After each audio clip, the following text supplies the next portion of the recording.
As an academy owner, you work hard to build trust with your students, their parents, and your community. But trust isn't something you claim, it's something you prove and earn. That's where Academy Safe comes in. We help academies like yours stand out with verified safety standards.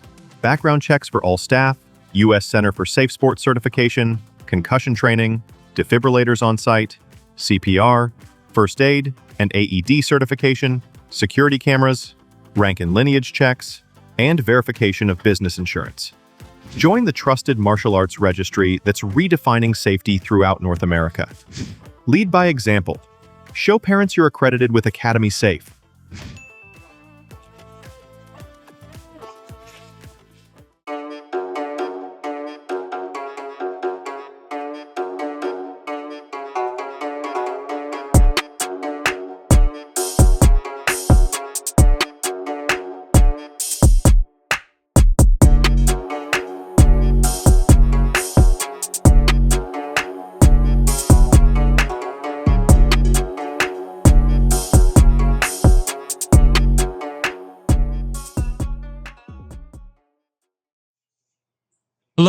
Hello, and welcome to My Empty Hands, a podcast about the martial arts, typically focused on Kempo.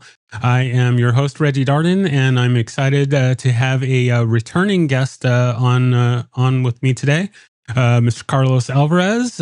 We chatted previously back in October of 24, so he was one of the early guests on the show, pioneer as we as we talked about before we started recording here. So I'm excited to have him back on and get an update on what's been going on with him, and also talk about his new book that he's got out, and whatever other items that we happen to get onto. We'll do that as well.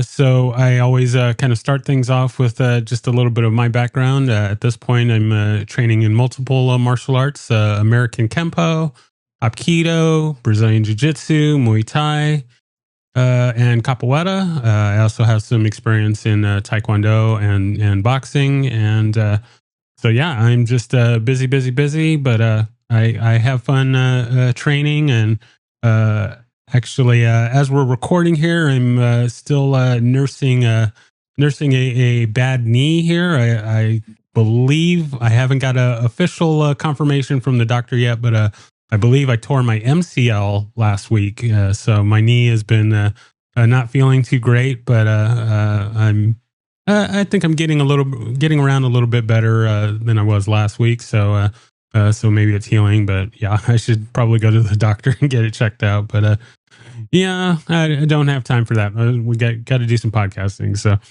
let's turn it over to our guest, Mr. Alvarez. Since we got into your origin story the last time that you were on, we don't need to do that now. We'll, if you want to hear that, go back to the previous episodes. I believe it was episode 31 that you were on. So yeah, go ahead and give us an update. What have you been up to? How was 2025? What kind of things were you up to in 2025? And then we'll move into talking about the book. Sounds good, Reggie. And sir, it's a pleasure to see you again. Thank you for inviting me back. And I'm so sorry to hear about your knee, but that's a martial arts life right there. Oh yeah, Injuries, for sure. broken bones, and you name it. That's what we go through. It just reminded me back in the old days during my training years. I remember there was a bench that we had, Mr. Tatum's studio, his dojo. And after class, after technique lines, we used to go there and sit down. And it was just the black belts, brown belts. We used to go there, sit down, and we'll be comparing notes like, oh, my knee's been hurting, oh, my elbow, my shoulder. And then before you know it, we called it the handicap bench because all of us were always injured, and there was always comparing notes, and then you can smell the Bengay, you can smell the icy hot. It was just the life of martial arts, my friend. So yeah, that's what it's all about. Oh yeah, for sure. Everything's been great. Always active, always teaching. Life is always taking me in interesting directions. God is always having a way of guiding me through life, and I just follow. Last time we spoke, I was running my karate studio in Texas, in the city of Plano, Dallas, Texas, TX Campo Karate. I closed TX Campo Karate about 6 months ago. Um, my sons, both of them, my oldest and my youngest, they both got jobs. Oddly enough, they got jobs, both of them, in the city of California. And it was just a little hard to, I know they're growing up already, and, it is what it is. Kids have to leave the nest. I did it myself. But it was one of those things that the family was divided. We got people in Texas, we got people in California, and it's something that I always wanted to keep, my family together. So I had to make a very difficult decision, and that decision was to be with my kids for as long as I can. I'm going to be with them and be there with the family. So it was very difficult. It was very hard because I had a family already with my students. It was very, very painful to go through the process of getting in front of my students and say, I'm closing the doors, and training is over basically here at this facility. But that led to other things. That led to now I do. It's like going back to the COVID times. I'm doing Zoom morning lessons, and I have my students fly out to see me and train with me in person. I just had a student be with me for 5 days. He left yesterday. John, is you're watching, it was great seeing you here, my friend. So we had John over here training with us for 5 days, going through his curriculum, fine tuning everything. Send him home with some homework, and he'll be back very soon. And on his return back with me, he'll be testing for his next belt. He'll be testing for his blue belt. And then he'll spend a few days with me, and then I'll send him back. And I just got a text message this morning. I got another student coming this month. So they're all coming to train here with me, and they get to enjoy sunny California. They get to enjoy it and train and continue in the journey. So things just, one chapter finished, but a new one began. So that's pretty much what I've been up to. Yeah. No, I can totally relate. I believe a little bit after I started the podcast, my instructor had to close his doors, and there was a little bit of a not. I mean, we knew that we were going to still continue the training. We'll just train in our garages or in the park or whatever we could do, but there was a little bit of uncertainty as to how things were going to go. But just as kind of one door closes, another one opens, and I took that opportunity to start getting involved in other arts, and that's when I found the jiu-jitsu school that I train at, and the Hapkido school at about the same time, and I kind of took it as a sign that these were places that I needed to be, and so I got involved with that, and as we went along, it ended up that now we're doing Kempo classes at the jiu-jitsu school, so it worked out in a great way, and we're just moving right along, and we're having our classes. We've still got the a small but faithful group, and we actually just recently had someone that used to train with my instructor a long time ago actually came back, and so it's good to try and grow and just get people in and train and just go kind of go from there. So yeah. Life. I'm telling you, life has a way of doing things, but we got to go with it. We got to just go with it and see where it takes us. And that's exactly what you guys are doing. So best of luck to you guys, and you're creating that brotherhood with each other and that training sessions, and just keep pushing forward, my friend. Exactly. All right, so we're going to move to talking about the book. First, go ahead and we'll do the shameless self promotion a little early here. So go ahead and give us the name of the book and all the details, and then we'll go into it. go into it a little bit deeper. Yes, sir. Here, well, the book is here. It's called Combat Evolution. Um, and this is a book that I've been working on for a long time. My son helped me. He's actually the one that helped me with the design of the book and the whole thing. So there's a little bit of a family thing here that goes along with this book. Um, the reason I wrote this book, so I have numerous notes that I've been collecting throughout the years. Not sure if I mentioned this to you in my the last time I was here with you, but many years ago, I'm talking back in the 90s. I remember my instructor at the time, he had shown me a form um, that it was very personal to him.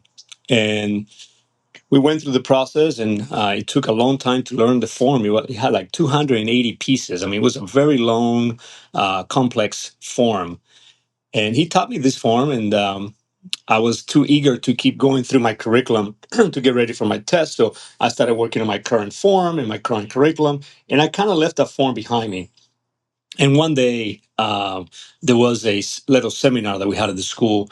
A bunch of people were there, and towards the end of the seminar, he called me over and he asked me to do that form that he hadn't taught anybody. And so I go there, and I'm getting ready to perform, and from the very beginning, I forgot the very first move. I just my mind just went. Phew. He looked at me. He said, "Meditate, concentrate," and began. Yes, sir. I got this, and boom, same thing happened again. He asked me to sit down, and it was. I probably have to walk maybe about 4 feet to go back where I was, and it felt like I was walking a mile. Like all eyes were looking at me. It was humiliating. I don't know if you guys ever seen that sneakers commercial that says "Need a moment." I needed more than a moment. I needed something drastic to happen so I could disappear at that instant. But I went and sat down, and the seminar was over. Everybody started, getting ready to leave, and I went in the restroom. I just didn't want to talk to anybody, and I waited till I heard no more noise. Hopefully, everybody was gone. I opened the door. It was just him sitting there. I walked up to him and I said, "I am so sorry um, that what happened today." He didn't even make eye contact with me. He just said, "Go home, Mr. Alvarez, go home." And I said, "But," he goes, "Go home." So he kept insisting. I just went home. I kept trying to talk to him for, gosh, like 2 months. Every day I would come in, I would wait till the end and try to approach him. And I would get the same answer every time: go home. Till one day, and he was trying to teach me a lesson this whole time, and I didn't know. So one day he finally says, "What do you want?" And I said, "I wanted to apologize." And he goes, "For what?" "For throwing away what I gave you that was very close to me, to my heart, for throwing that away. You want to apologize for that?" He goes, "Show me your notes. Let me see your notes where you wrote down this form that I tell you that you claim to care for so much." And I said, "I don't have any notes." He goes, "Oh, so you care about it so much. You wrote no notes and you forgot about it. What do you want now?" I go, "Will you teach it to me again?" He goes, "No, never, ever. From now on, take your notes and don't ever commit that mistake one more time." So it was a hard lesson to learn. He never taught me the form, ever. He kept his word. So, and I learned my lesson. So I started accumulating notes. Every time he would teach something, I would either write it down right there at the dojo, or I would run to my car before I get home and forget, and I write my notes. And then one day, I showed him. I've been collecting now a bunch of notebooks, and he smiled and he said, "Okay, so how many notebooks do you have throughout the day?" And I go, "Just the one." He goes, "Okay, so you have the one that you use here that is got all these quick notes. You should have another one at home where you sit down by yourself and go over it one more time in a clean notepad, putting ideas together one more time. You should have another one by your nightstand. So in case you drink something in the middle of the night, you get up and you write it down so you don't forget the next day. You need to stop forgetting things, Mr. Alvarez." And I said, "Yes, sir." So now I go around with 3 notepads. So through that, I figured I've always been training my kids, and especially I got 3 boys, and 2 of them are heavily into the martial arts with me. And they don't take notes, of course, kids. But I figured it would be kind of cool if I get to share these notes with them. And maybe, life is a big cycle. So when I'm no longer here on Earth and my kids are still around, they'll have these notes that they can go back and look at them and remember me and train with me as if I was there with them. So I figure I'm going to compile all these notes, put it together for them, do a little dedication for them, and I'm just going to leave it there. And when my time is here, I will give this to them and I'll say, well, remember that and continue training and pass this on to your kids. That was the whole idea.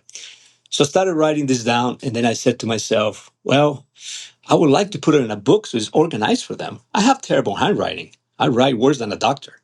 People actually don't understand this. So, and my typing skills is not the best. So it's taking me forever. So I started, typing everything, and I got everything set to go. And I figured, well, let's put it in a book for them. So I put it in a book for them, and make a story short, I decided to not be so selfish about it and also share with my students. And for anyone out there that, you know, would like to read about it and would like to see some of the knowledge that I have collected throughout these years, if it can help anybody, I figure I'll put it out there for everybody. So originally it was meant for my kids, but then thinking about it, meditating about it, praying about it, talking to my wife about it, I decided to just leave it out there, and for anyone that wants to read it, it's available to them. And that's how the whole thing started. Very nice, very nice. Yeah, that is definitely something that I'm guilty of. I do not take notes as I know I should, especially now that I'm getting into the higher ranks and closing in on that black belt in the different arts that I'm involved in, and getting back into doing teaching and things like that. Mm. The notes thing is huge, and Yeah, I really should get to like carrying around a notebook and keeping one next to the bed. I mean, that is a huge thing. Being able to just immediately get that information down as soon as it comes to your head before you get distracted with all the other little things that are going on. exactly. That's huge, and just to if for nothing else, to be able to look back and kind of see that maybe that mindset. I mean, I know the way that I train now is vastly different than the way that I did a year ago or Mhm. 5 years ago, things like that. So just having these different things, these thoughts and things written down is huge, to be able to go back and see that. And kind of along with that, not only just kind of writing things down, but also need to get back, or I should say get into videoing, Mhm. doing techniques and doing forms and doing all these different things. A number of my guests have said that's a huge training tool for them, and yeah, there's so much media and so much capability to get all of these things down, that it's definitely something that I should do, and the listeners and viewers should definitely get into Yeah, doing notes, taking videos, whatever, to document these things, so that if you're uh, pass on or you decide you want to do something different, we still have that record for future reference. So that's exactly. huge. Exactly. And just the fact, Reggie, that you can always, you do your little quick notes, right? When you're there at the dojo, when the instructor just finished teaching that move, that lesson, that technique, whatever that is, that concept, and you take those quick notes. But when you go home and you get a blank sheet of paper and you get your pen and you go through your quick notes, and then you need to sit down and write this down. Now you write things down in a more, you have to explain it to yourself. You have to write this in a little more detail. And that's when you're like relearning and you're going over your head that lesson.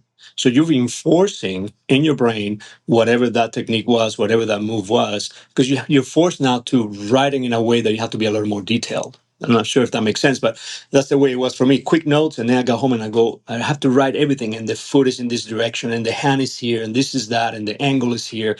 Now everything is, a little more detailed. Um, Dating it is good if you can put the date. Took it a step farther. We'll put the time is like 2 a.m. I was writing this. Wow. So, and then you go back. This was 20 years ago. My goodness. So, dating it is important because, it just puts everything back in that time when you were doing that, which is kind of cool, I think. So, yeah, that's, I encourage notes. And videos are great. If you can see yourself in a video, you study yourself and you learn so much from that. So Oh, for much. sure, for sure. As much as I hate seeing myself on on video, now that the show is doing video, I've been trying to get into that more and Yeah. trying to play the social media game and make things that attract viewers and all that stuff. But yeah, looking at some of my old video, some of the old videos that I do have of me training. Not so much in Kempo. I need to video my Kempo work, but a lot of the stuff that I did in doing capoeira, I have different videos of different things there, and I cringe when I see it, but at the same time, I can see, oh well, here's maybe something that I should have done differently, or Yeah, here's how I can improve this movement, or whatever it is. So you that's true. can get little bits, even if you're not trying to do it for instructional purposes. You can still gain. I would actually argue you could maybe even gain a little bit more when you're not quote unquote flexing for the camera and you're just kind of a natural thing. So Yes, definitely, definitely. Um, yeah, so that's something that we have to evolve as martial artists, and that's one way to do it is able to always better ourselves, keep evolving, and keep pushing forward and becoming better and a better self than the day before. So through that, I think it's a big thing that we should do. So yeah, so that's how that book started, Reggie. The book is divided into different sessions. We have uh, different I call them sections. Some people like to call them chapters. I call them sections in my book. So we have the what I was trying to do here is create a kind of like a well-rounded martial artist. I think there's a lot of elements that you need, at least in my humble opinion, from my experiences, not only as a student, also as a teacher, and as just a human being all around. Um, it's divided into 8 sections in my book. You got mental conditioning, we got physical conditioning, area screening, stand-up fighting, ground fighting, weapons, and then how everything is put together. You got combat evolution of all that. And then we have meditation also that we need. I call it meditations for fighters. So the way I broke that down, the mental conditioning is very important because just to give you an example, we always have to better ourselves, like we were just talking about, and push forward. We have the tendency to get lazy sometimes, and we have to learn how to get over that obstacle.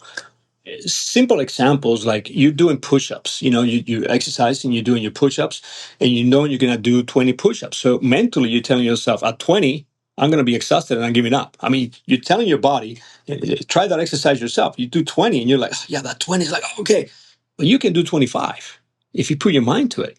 So when you get to that 19, you say to yourself, I'm going for 25. Well, you just told yourself before you were going for 20. So now that 20 is like normal, but now your mind is on that 25. And you keep pushing yourself a little farther that way. And what happens is that you learn to always push yourself, better yourself, no matter what. I think if we're in the art of a martial artist lifestyle, we need to be that all the time, every single time. When you walk in the supermarket, when you go into the bank, when you're sitting at home, when you're in the dojo, you need to be a martial artist all the time. It doesn't mean that you're always fighting people. That's not what we're doing as martial artists. As a martial artist, the way we live lifestyle is a little different. It's the way we are always improving and trying to become a better self and helping others. So that is that. I going through a lot into the mental conditioning to get you mentally conditioned through everything, especially how life is always throwing things our way, and that's just another way of combat, another way of conflict, right? That we have to learn how to fight that, how to overcome that every time, and having that mental toughness is really important. If you're in a confrontation on the streets and you're getting exhausted and you're getting tired, what do? You've seen professional boxing matches where the one contender is already tired and he just gives up. You see the hands just go down, and the other guy, just hits him. Maybe the other guy was about to give up too, and the other guy just let go. So you have to always have that mindset about pushing forward no matter what. Um, I think it's very, very, very important to go through that. Having the mindset to always fight for something is important. One of the things that I go in the book is about. I'll share a quick little story, Reggie. You let me know when we run out of time here, because We got plenty of tape. man, being Cuban, I can talk forever. Oh no, Uh, that's like I've mentioned before. That's why I love talking to martial artists, especially Kempo people, because Kempo people love to talk. So oh, makes it you're right easy about for that. me. Amen. Um, when so obviously the accent that you hear, I'm from Cuba. I just mentioned it. I never been able to get rid of it. It's just with me forever. But it's part of who I am. Um, I was 12 years old when I moved out here to California with my mom. Um, I remember being back home and my mom breaking the news to me that I have to. We were leaving. I think I mentioned this, guys. You can go back to hear the whole story in the previous podcast that we recorded back in October 2025. Um, so my dad, asked me to make a decision. Either you stay with me or you go with your mom. And since I was very little, I was always thinking I was always taking care of my mom. I was the little man of the house, always taking care of mom, protecting mom. And I thought, well, I can't let her go by herself. I have to go with her. So at a very young age, I'm going to sacrifice myself. Yes, I'm in Cuba. Yes, there was no food at times. Yes, we used to drink. They used to give me water with sugar to kill the hunger. As a kid, you don't know this thing. You don't realize this thing. You don't know any better. There was no internet. There was no outside world. I had no idea what United States was like. I just knew what I knew, and I was happy as a kid. So I sacrificed myself and got on a plane and flew out here with my mom. The very next day, being here in California, I was on a Monday. We arrived on a Sunday. Monday morning comes around, and we stay with my grandmother, and she had forgotten to buy milk. So she said to me, I'm going to leave you with this $10. I need you to go across the street. So she showed me from the window of the apartment. Go across the street, go to that little market that you see there. Go inside, get the milk. She had an empty gallon. She showed me what it looked like. Go inside, buy one of those, give the money to the lady, get your change, come straight back home so you can eat your cereal with this. Because I'm sorry, I forgot to buy milk. And then she made me repeat these words many times. Say this after me. She goes, I know speak English. So I kept saying that over and over. I'm like, why am I saying this, Grandma? She goes, in case somebody asks you anything and you don't understand what they're saying, just say that they'll leave you alone. Just basically you saying that you don't speak English, they'll leave you alone. I go, okay. So I repeated it. Then she went to work. I got my $10 and I'm about to say goodbye to my mom. I say, tell my mom, I'm going to go across. I was so excited. I get to go across the street for the first time and buy this milk and all the excitement. But she was crying when I saw her. And she was going through a moment of, did I make a mistake coming out here, bringing my son, missing home? And she was going through a lot. So she was just in tears. And I remember saying to myself, oh my goodness, how can I make her feel better? I need to go get the milk, but I need to come right back because I can't leave her like this crying. I need to be here for her. That was my job. I was coming to protect her. That's why I came with her in the first place. So I said to her, Mom, I'll be right back. And I remember I got out of the door and I ran across, pressed the button, the light changed. I ran across, got the milk, came out, I'm pressing the button, and a car pulls up. Just comes around the corner very slowly. And it was back in the 80s, and it was those roll down windows, back in those older cars. So this man just rolls down the window. He speaks to me in English. I have no idea what he's saying. So here comes my first lesson. No, I speak English.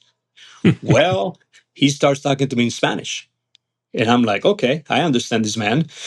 He said, where are you going? And, coming from Cuba, coming from the streets, you're a little, different the way you think and process things. And I said to him, well, I'm going with my family. We're having a big party right now. It's like 8 o'clock in the morning on a Monday, So, but I could feel my sense was telling me something wasn't right. He said, well, come on, I'll give you a ride so you don't have to walk. And I go, no, it's okay. They're all waiting for me. My uncle's there. Everybody's there. They're all waiting for me. But thank you. He said, no, come on. And then he opened the driver's side door. He came around. And as he's coming around, he's opening the passenger door and he grabs my hand. He grabs me by the wrist, my left hand. And I felt the pull.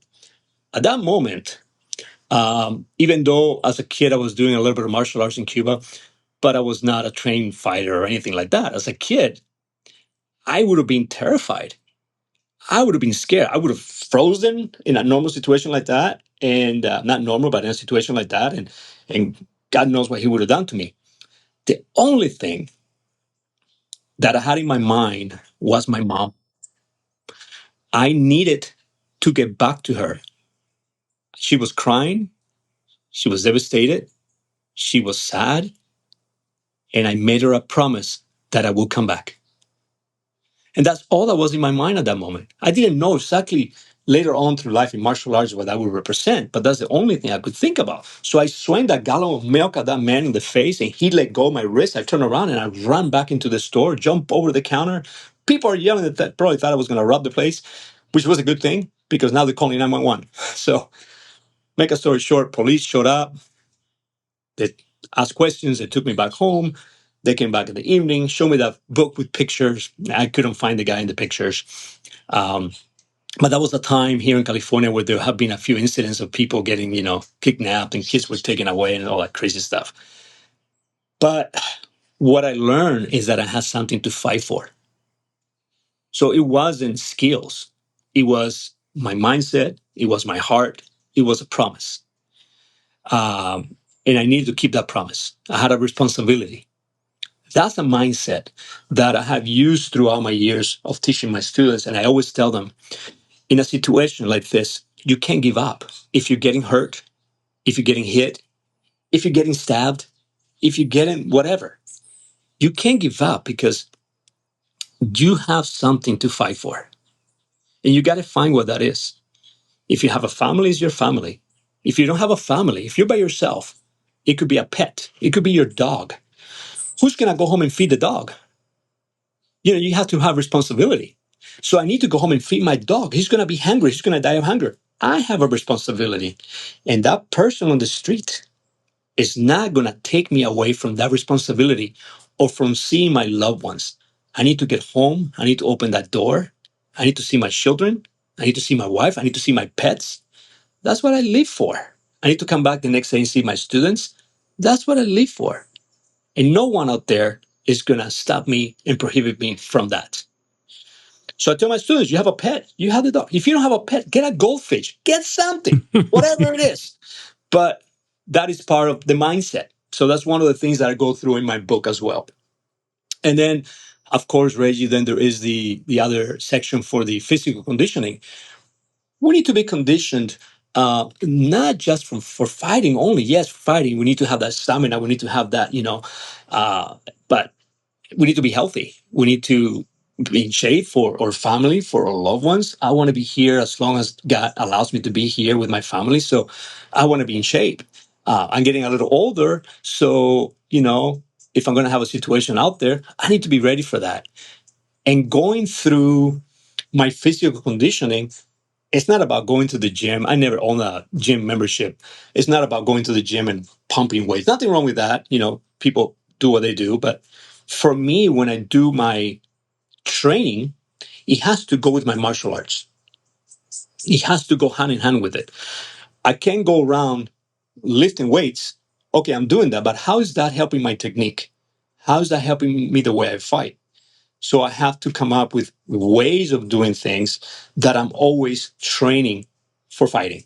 I'm always training to protect. I'm always training to take care of myself. So I have come up with a set of exercises that go hand in hand with my techniques, with my sparring, with my forms, with everything. A simple exercise like kettlebells. Kettlebells are great because they give you, you're very explosive. Boom, you have that explosibility when you're here and you're ready boom, to explode on somebody. Well, that's a kettlebell explosion. When you have your hips that push you forward, your legs, all that through the kettlebells is really important. When you do your groundwork, when you need to sprawl on somebody, when you need to go for a takedown, all that stuff. So I go through a set of exercises that just reassures those techniques, those drills that I go through, all that, So I'm always reinventing things and redoing things every single time to help me with that. And that is part of my exercise. When I go running, when I go jogging, for instance, that's a time for me to, I'm not just jogging, but I'm also working on my footwork. As I'm moving side to side, I'm moving on angles as I'm running. Now I am in my head going through a drill. I'm controlling my breathing as if I'm fighting. How do I breathe when I'm actually sparring with somebody? I go through the breathing process as I'm running. Go through all that.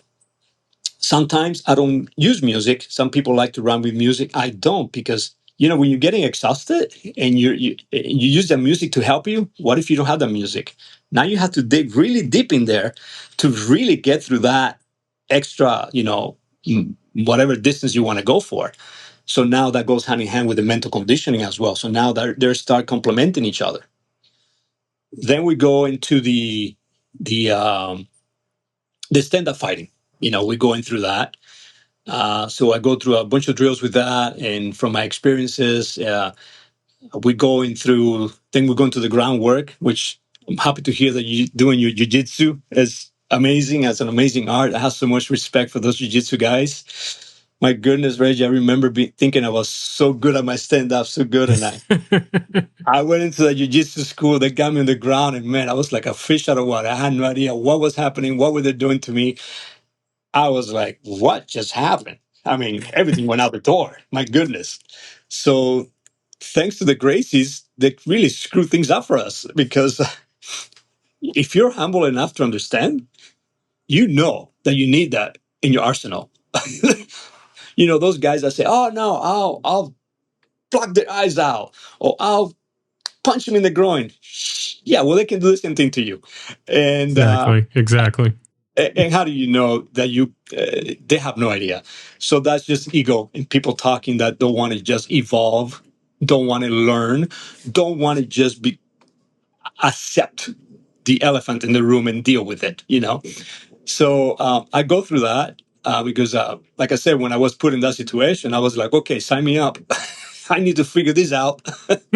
keep putting me in that armbar, keep choking me, keep doing that because I need to figure this out. And so I go through that in my book as well. I go into weapons. Nowadays, everybody, you don't know. People carry knives. People have knives with them. Weapons, they could be improvised weapons on the streets. It could be a 2x4 sitting there on the street. It could be a beer bottle. It could be anything. If you don't know how to deal with that, you're in trouble. I put all that together because then towards the end of the book, when everything has to evolve. You see, I go through a bunch of exercises, drills, ideas, principles, concepts when it comes to stand-up fighting, groundwork, weapons, and then you put it all together. Because we're in a confrontation, we're fighting. Suddenly we go to the ground. Suddenly the knife comes out. Well, how do you address that if you've never been in a situation before? We're standing here, we're fighting. Suddenly the knife comes out. How do you address that? Things like that. You don't know if I'm carrying a weapon. Suddenly we're in the clinch, we're tight. Suddenly my hand moves. Now the weapon comes in. We need to understand that because God forbid any of us have to ever be in a situation like that. But being in that situation is not a movie. It's reality. It's life or death, and you have to know how to deal with that. You may be successful, you may not be, but at least if you have the understanding, if you gone through the process, at least you stand a better chance than before, right? If you never wanted to address the ground stuff and you're in a situation where somebody takes you to the ground, they know what they're doing, well, it's too late to learn. That's it. It's happening right there at the moment. You were not prepared for that because of your ego. You were not mentally ready to evolve. So that's what I go through in the book. I go also through, of course, there's Kempo is involved. I mentioned Kempo. And then I know some of the Kempo community probably is going to hate me for this, but, and that's fine. It is what it is. You cannot, you know, be approval for everybody out there. But, techniques, they're amazing. They're great. But, I go in my book through different scales of confrontation. You know, how everything normally starts is, the disagreement, the yelling, the screaming, the name calling, the this and that, and how you try to always de-escalate that. How you try to make sure it doesn't go higher than that. Hopefully, it stays there and de-escalates. It goes down, right? You pissed off somebody, apologize.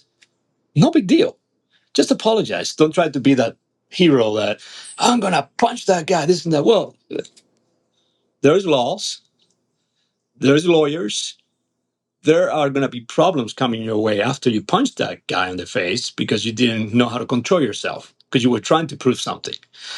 When you get served, then you're gonna realize, like, what did I do? You're gonna regret it because the ones that are gonna be winning is gonna be the lawyers, not you. You're gonna be putting money out of your pocket. So, going through that is a big issue, right?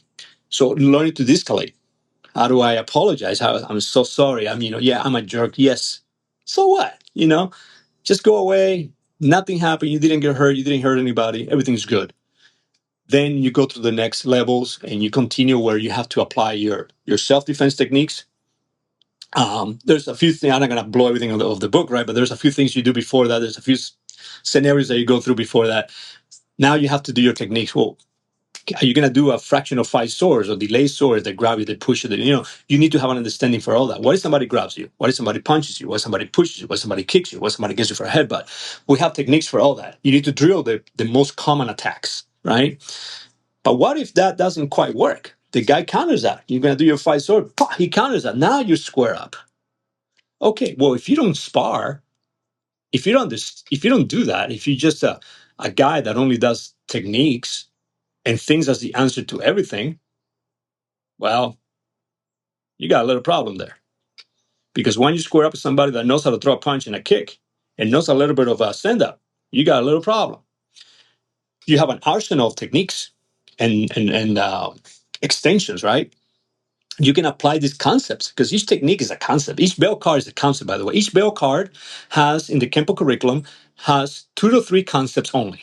So for you to learn those 24 or 40 techniques, depending on the kind of bell card you go in through your school, you need to understand that concept. So it's not about, I got to memorize 14 techniques. No, you got to know the concept to understand many techniques. So once you have that and you're sparring, you apply these concepts and you're fighting. And that's where that goes. And so I go through, those different evolutions there in fighting.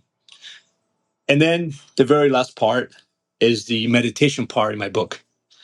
The meditation part in my book is not, I always hear, like, people ask me, like, how do you meditate? You ask people, how do you meditate? And they say, you close your eyes and you travel to Hawaii or whatever, or the mountains of Machu Picchu, and you sit there and you empty your mind. Great. Whoever likes to do that, that's good. It doesn't work for me, though. Because if I close my eyes, I travel to some foreign place that I've never been to in my life, or that I've been to before, doesn't matter, and I empty my mind, well, what did I accomplish? I learned how to empty my mind. Great. Then what? So I think that meditation should be a place where you're by yourself and you have to meditate to better yourself, not to empty your mind when nothing comes inside. There's no knowledge coming in. There's no solutions coming in. There's no fixing coming in. You're just emptying your mind. I didn't do anything for me. If I have a problem that I need to deal with, when I empty my mind and I open my eyes, the problem is still there. It didn't go away. Emptying my mind and going to Hawaii didn't fix anything for me at all. So the one thing that I do in the mornings before I start work, before I start anything, is I read my Bible. That's the very first thing that I do. And that's my time between me and God. And that's when I pray before I open my Bible and I ask him to help me understand what I'm about to read, to, communicate with me as I'm reading. And it's just my time with him. As I'm reading this Bible, I am learning. I am meditating. I am bettering myself. That's another way of meditation. I think is the best way to meditate. Another one is when I can close my eyes and whatever problem I'm going with, I try to find a solution. Because no matter how difficult the problem is, there's always an answer. Might not be the answer you like, but there is one. And if you're able to meditate on it, find the solution, come back, and then go and execute on it and try to fix that problem. And that's how you fix things. That's how you better things, not by emptying your mind. I don't think it should be that way. Again, I might be wrong. It's just that's the way it works for me. And that's why, through my own experiences, that's why I do it that way. So I go through that to the meditation part. There's many things that I go through, different ways of meditating. I give different examples, different exercises to go through, and all that good stuff. So along with that, Reggie, I have examples on my books from experiences, little stories here and there from my dad, who taught me for the first time when I was very little. One of the things that I go over in my book is the art of this distraction. When you distract somebody in a fight, which is something that I use a lot when I spar with my students, especially with little kids. I love it when I spar with them. I go, "Your shoes are untied," and they always look down. I go, "Pop them on the Oh, head." I I go, love "How that dare you look move. at this?" Yeah. I Yeah, so love that's that always move. it's always a great one, right? Well, how can you apply that in a real fight? So I go through that in my book. I go through a story. I remember um, when I was very little, I got to see my dad into 3 confrontations. The first one that I saw him in, he was arguing with this guy. I don't know what they were arguing about. All I remember is my dad was holding a set of keys in his left hand, and I remember him go like that. And the guy looked, and that was it. That's all I got to remember. He went down. Another time, I remember I was at the park, and my dad was by at the corner of the park, and I saw him arguing with some guy that got off the bus. I went out there to see what was going on. They were having this argument. This guy was wearing a suit, nice suit, and my dad was just dressed t-shirts and shorts. And I remember he said to the guy just wanted to fight. The guy was really angry. I don't know what happened, but he was angry. And my dad said to him, "Well, take off your suit because I don't want to put blood on it or damage it." And I'll take it off. And when the guy did this, he got his arms trapped. Boom! He just went down. And there was another time when we went to buy some pizza. Uh, it was a very rare thing when there was pizza there because food situation in Cuba was crazy. So there was pizza and everybody was lined up for this pizza. There was people around the corner. It was a huge line. And my dad said to me, "You want to go get some pizza?" And I said, "Yes, let's go get some pizza." So I went with him, but he knew the security guy at the exit door. So my dad went through the exit. And of course, the people that were lined up there saw him. He went through the exit, went inside. We got the pizza. We came back out. He said thank you to his friend. There was a guy on the line that started saying, "Oh, you cut the line. You this, you that, you this, that." Started insulting my dad, and my dad kept ignoring him. The guy kept going out. Well, the guy got out of the line and started coming towards my dad. And I remember my dad said to me, "Let go of my right hand if you want to eat pizza tonight." And I was so scared. I was holding onto his right hand, and he goes, "Let go of my right hand if you want to eat pizza tonight." As the guy got closer, he threw the pizza in the air, and the guy looked, and with the left hand, he just let him have it. Yeah. Then I let go, and then he continued. So a few years after that, I was having some issues at school with some kids, some bully situation happening. And I remember I asked him, "Dad, I remember seeing you in 3 fights. You knocked these guys down really fast. I go, how do you do that? I would like to learn that. Well, you having problems in school? I go, no, not me, right? Of course I did, but I didn't want to admit to that to him. It's the last thing I wanted to do, right? Um, and he said, okay, let's go in the patio. I'll show you. So he started. That's when he started giving me my very first uh, lessons when it came to fighting. And he was a big believer on the overhead punch. That was his favorite. So he started going through different exercises with a tennis ball and the whole thing, teaching me how to do this overhead punch and how to trick somebody. He called it tricking people. How do you trick them? How do you do this? How do you do that? So I learned that from him, and I talk about it in the book. I mean, it's one of those things that I love when I'm sparring with my students, my friends. I love tricking them. I love changing, making them think something else and making them look somewhere so I can hit them, open an angle, this and that.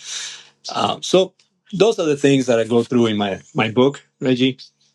Hopefully that makes sense and covers basically what the book is about. No, that is amazing. I'm excited to get my hands on the book and go through all the good stuff that's in there. I love that you are covering the other aspects and the mental, the physical aspects beyond just doing the techniques and that sort of thing. I think a lot of us get kind of just caught up in just doing the techniques and not thinking about all those different aspects and not just the mental and the physical stuff, but like the legal part of it too. I mean, Yeah. I've had a number of guests that have talked about being in an altercation and something, you hit somebody and they fall and they hit their head on the concrete and they pass away or they get some serious injury because of that. There's a lot of there's a lot of legal aspects and red tape and things that can get involved that uh frankly doesn't get talked about enough. And uh as much as we'd love to be the hero and knock somebody out that's trying to harm us or trying to harm our family, there is also that aspect of, oh well, they could sue or they could die. And Yeah. those are things that we need to think about and need to be in part of the conversation. So yeah, Yeah. I like that that you're touching on all of those different aspects. And I think we need to extend the conversation to more than just, okay, well, I'm going to do the light sword and that's the end of the day. Exactly. So I like that. I like that. Thank you. Uh, No, thank you for understanding that, Reggie. I mean, and that's what I'm trying to do. Is just especially like I said, the Campo community.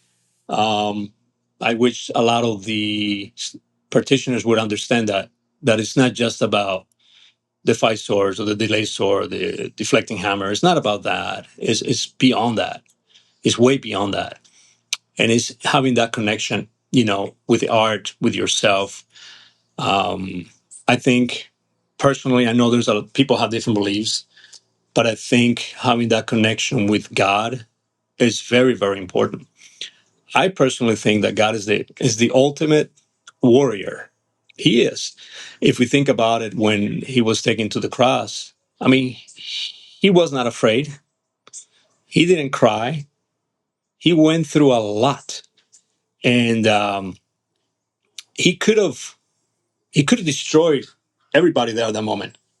You know, but he was not afraid. He knew what he was doing. He knew what he was about to do and the sacrifice that he was doing for all of us. And he stood still and strong. He's the ultimate warrior. He showed control. Something like what we just talked about right now about legal aspects of, in a situation, showing that control. Knowing, yes, I can do this to you.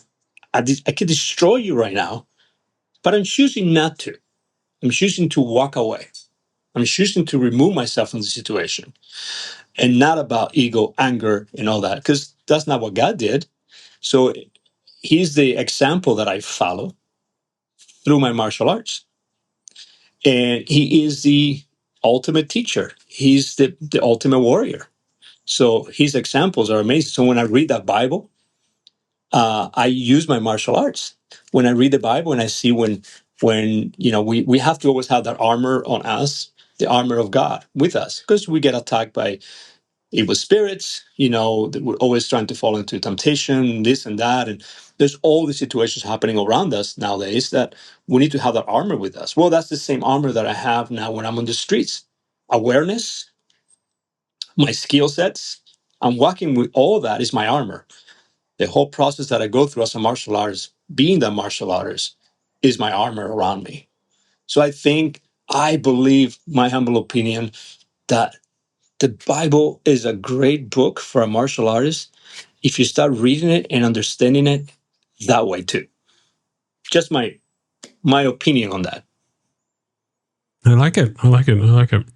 All right. So I've got one other thing I wanted to ask you. Well, Yes, there's sir. a million things I wanted to ask you about, but one of the things I'll ask you about before we head into our lightning round, at least for our time today here, is so now that you've got this book done, has that given you the itch to write another one, write some more, or what's the future of that looking like for you?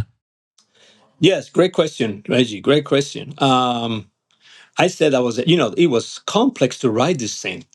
I hate writing. I'm You have no idea. It's just putting things together so it makes sense to another person.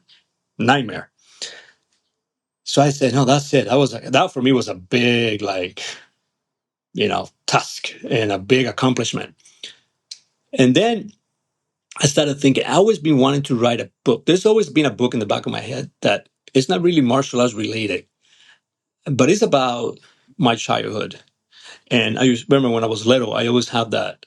My brain was a little bit, I guess, like any kid, is that imaginary mind and that fantasy, uh, that a kid can have, and that creation that a kid can have.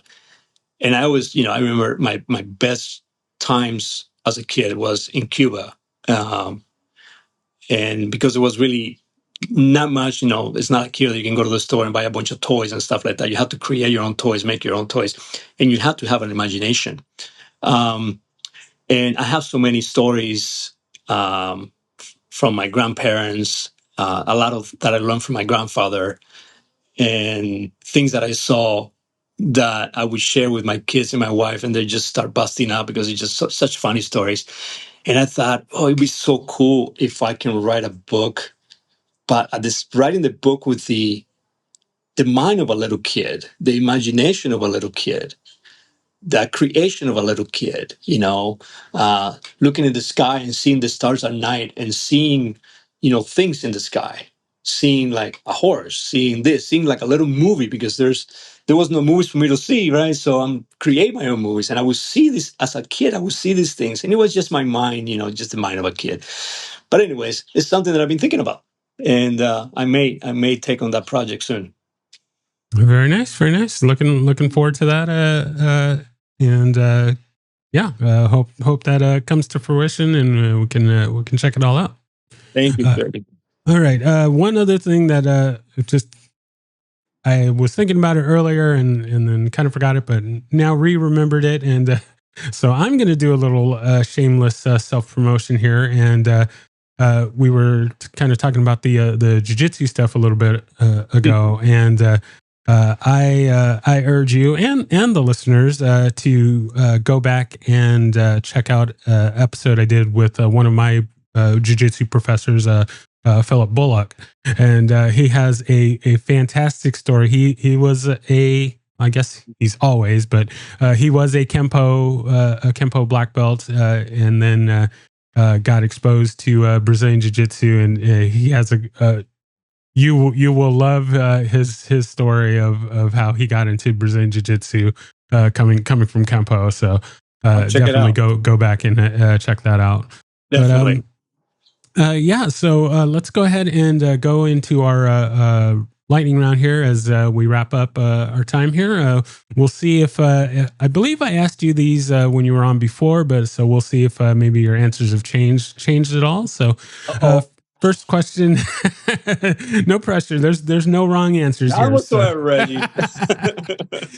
All right. So the first question is: do you have a favorite technique? No, I That don't. that works. That works. For me, I can't have a favorite technique because it will be not fair for the other techniques. All right. In Like fact, it. I think as I mentioned the last time, is like I have three kids. Which one is my favorite kid? I don't. They're all my favorite. I love them all the same. So Exactly. I like it. All right. Next question. Do you have a favorite form and or set? same answer. No, there are times where I have a week where like I'm working um, long four, and there's a week when I'm working long eight. It just depends what I'm into that week. It's just like the flavor of the month, what I'm into. But they're all my favorite. I think they're all. Uh, you can't have one without the other. The concept and the principles are there. So no. Exactly. Nice. All right. Well, we seem to be on a theme, but we'll see what happens with this next one. Do you have a favorite weapon? My hands. Hey, that Yeah, I've had that answer and similar before, so I like it. my hands, and then if I have to go beyond that, improvised weapons. I think improvised weapons are the best weapons. Improvised weapons when you're in a situation on the streets, able to study and analyze where you can find an improvised weapon. It's very important. Anything can be an improvised weapon. The bumper of a car, anything. Improvised weapons will be my next. I like it. All right. Next question. If there is anyone you could train with, living or dead, fictional or non-fictional, besides Ed Parker, who would that be? Um, No, I wouldn't want to go back and train with someone that is not around here. That haven't. First of all, I like to be a little more realistic when it comes to stuff like that. And if I didn't train for that with that person, there was a reason for that. But if anything, I would like to train with people that are still around here with me, so I can keep enjoying my time with them and not regretting it in the future or saying things I wish I would have. You know, it's something I don't want to do. So I want to make sure that whatever I do is with the people that are here with me right now, so I have no regrets. There's one in particular person that I would like to train with before my time is over here on Earth, and that's my very first instructor in Cuba.